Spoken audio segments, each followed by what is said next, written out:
Congress party के जो manifesto हुआ करते थे, बंद कमरों में बनते थे, 5-6 लोग मैनिफेस्टो बनाते थे, जैसे बाकी पार्टियों के मैनिफेस्टो आज बनते हैं।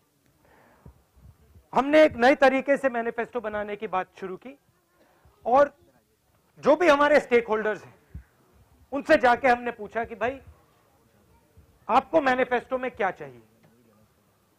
हम आपसे आज पूछ रहे हैं, पहले महिलाओं से पूछा, युवाओं से पूछा, SC ST किसानों से पूछेंगे, मजदूरों से पूछेंगे, हर एक स्टेक होल्डर से हम जाके पूछेंगे कि आपको क्या चाहिए।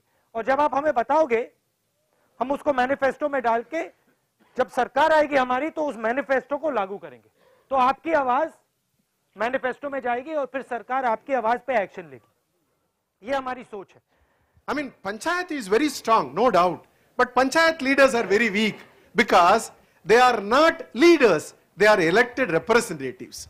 They do not know the art of governance. This is a professional act. But in our country, in 20 years, we don't have a policy for, leadership training. In our country, we have SIRDs, State Institute of Rural Development. Unwanted officials have been transferred to SIRD. They are giving training. Rahulji, please create more number of leadership institutions. And if you create more number of leadership institutions, if you create such a kind of cadre, rights revolution happened in the central government, but at the ground, nobody knows what are all the rights we have. If you have leaders at the ground, they know how to climb their rights. If they know that, it will come, Panchayat will be strengthened. And this is the most important thing we have to do.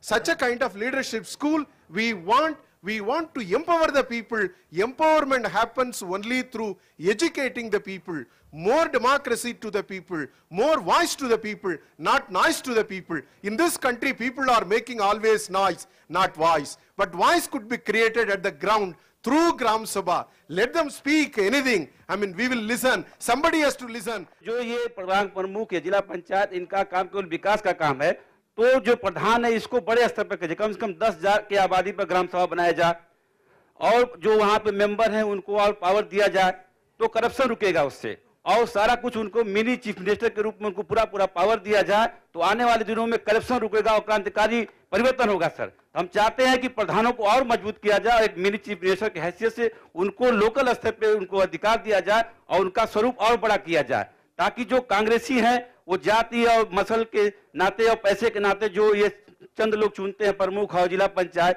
तो वो सत्ता पक्ष के लोग चुनते हैं। जब जनता से डायरेक्ट चुनाव होगा तो बहुत से कांग्रेसी सिंबल पे आपकी जीत के आगे। सर, 73वां संशोधन करते समय एक भूल हो गई, आपने पंचायत सूची बनाई नहीं, केंद्रीय सूची और राज्य सूची की तरह, समवर्ती सूची की तरह, वो बनवा दीजिए।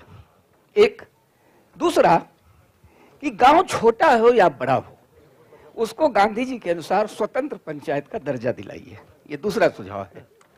तीसरा सुझाव, एक मॉडल कानून देश के लिए बनवाइए।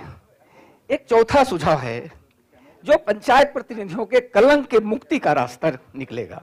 बड़े आरोप हैं उन पर भ्रष्टाचार के, लोकपाल की तर्ज पर गांव में ग्रामपाल बनवाइए, ये मेरा आपसे निवेदन होगा। यहाँ एक कार्य, इसमें जो जनप्रतिनिधियों के सक्षमीकरण की जो बात आई है, अब मैं ये कह रहा हूँ सर कि आपने आधार कार्ड का बात बताई है, यूनिक आइडेंटिटी इंडियन शहरियों के लिए, लेकिन जनप्रतिनिधियों के आइडेंटिटी के लिए हमारे पास कोई बात नहीं है। तो 2 बार या 3 बार से जो लोग चुने जाते हैं उनको कुछ मांगने के लिए पार्टी के पास में अपना बायोडाटा लेकर घूमने की जरूरत नहीं पड़ना चाहिए। बहुत सिंपल चीज है कि there should be unique identity for जनप्रतिनिधि। ये आपने मेन बात पकड़ ली है, ये मेन बात पकड़ ली है। ये एक सेकंड मेन बात इन्होंने कही है कि जो राजनीतिक पार्टियां हैं उनमें, उनकी डिसीजन मेकिंग में, उनके जो निर्णय होते हैं उनमें लोकल बॉडी के लोगों को भी शामिल होना चाहिए और उनकी आवाज राजनीतिक पार्टी में होनी चाहिए। बिल्कुल मेन बात आपने उठाई है, राजनीतिक बात, बिल्कुल सही बात है और इसका ये काम मैं 100% करके दिखाऊंगा।